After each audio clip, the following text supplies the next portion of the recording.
Hi అండి, hello, నమస్తే, welcome to Pushpa dream kitchen. మనం దోశలోకి తిని ఎప్పుడు చట్నీ కాకుండా ఈలోకైతే ఒకసారి ట్రై చేయండి ఆనియన్ కర్రీ. ముందుగా అయితే 2 పెద్ద సైజు ఆనియన్ తీసుకొని పొడుగా కట్ చేసుకోవాలి.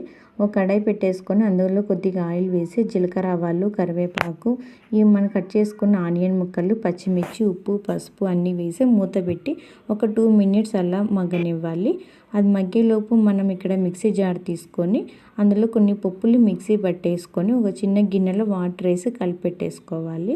మగ్గిన తర్వాత మనం టమాటో, చిల్లీ పౌడరు అన్నీ వేసి కొద్దిగా లో ఫ్లేమ్లో పెట్టి 2 మినిట్స్ మగ్గనివ్వాలండి.